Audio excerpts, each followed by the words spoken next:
In the heart of the quiet village of Greenfield, there was an old, abandoned house at the end of Willow Lane.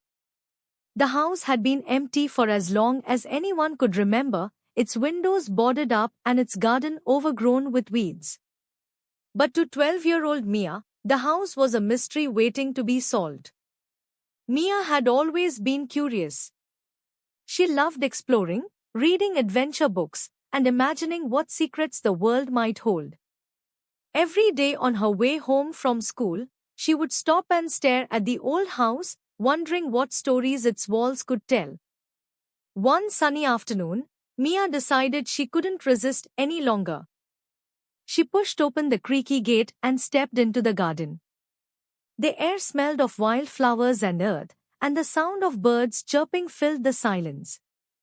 As she walked deeper into the garden, she noticed something strange, a small, rusted key lying half-buried in the dirt.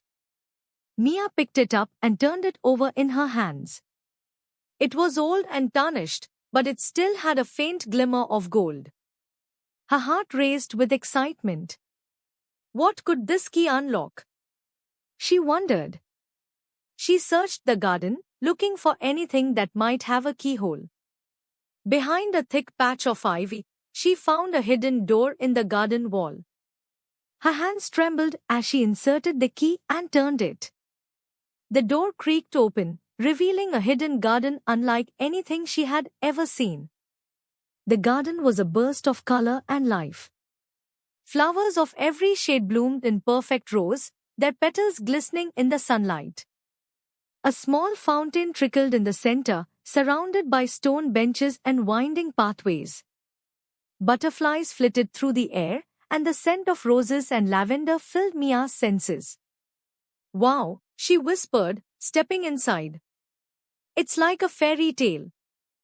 As she explored, she noticed something else, a small, weathered notebook lying on one of the benches. She picked it up and opened it. The pages were filled with beautiful handwriting and sketches of plants and flowers. On the first page, it read, "The Secret Garden, a place of magic and memories." Mia sat down and began to read. The notebook belonged to a woman named Clara, who had lived in the house many years ago. Clara had written about how she had created the garden as a place of solace and joy, a sanctuary where she could escape the troubles of the world. She had filled it with rare plants from around the world, each one with its own story. Mia felt a connection to Clara, as if the woman's words were speaking directly to her.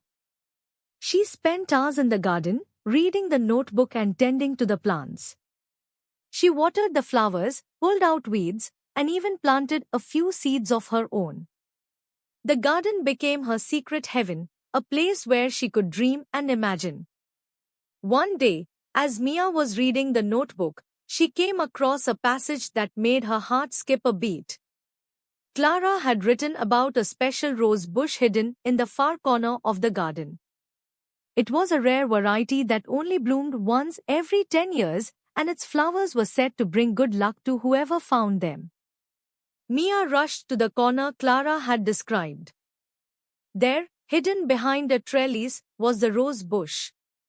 It was covered in buds, each one tightly closed. Mia's eyes widened with excitement. Could it be blooming soon? She wondered. Over the next few weeks, Mia visited the garden every day, watching the buds closely. She talked to the roses, telling them stories and singing to them, just as Clara had written in her notebook. She felt a deep connection to the garden, as if it were alive and listening. One morning, as the sun rose over Greenfield, Mia ran to the garden, her heart pounding with anticipation. When she reached the rose bush, she gasped. The buds had opened, revealing the most beautiful flowers she had ever seen. Their petals were a deep, velvety red, and their fragrance was intoxicating. Mia carefully picked one of the roses and held it in her hands. She felt a surge of happiness and hope, as if the garden had given her a gift. She knew she would never forget this moment. As the days turned into weeks, Mia continued to care for the garden, adding her own touches and writing in the notebook.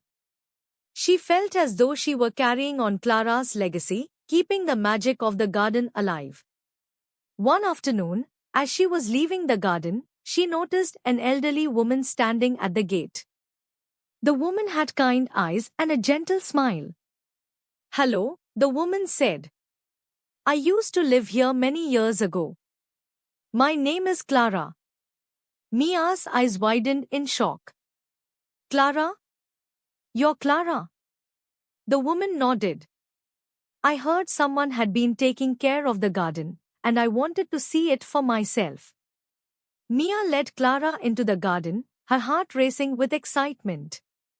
Clara's eyes filled with tears as she looked around. "It's just as I remember it," she whispered. "You've done a beautiful job, my dear." Mia smiled, feeling a sense of pride and joy. "Thank you. Your garden has brought me so much happiness."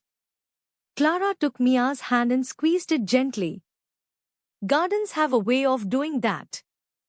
They remind us that even in the darkest times, there is beauty and hope.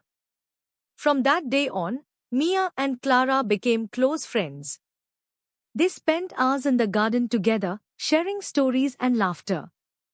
Mia learned everything she could from Clara, and the garden flourished under their care. Years later, when Mia was grown, she became the keeper of the secret garden, just as Clara had been. She passed on the stories and the magic to others, ensuring that the garden would always be a place of wonder and joy. And so, the secret garden lived on, a testament to the power of curiosity, kindness, and the beauty of nature.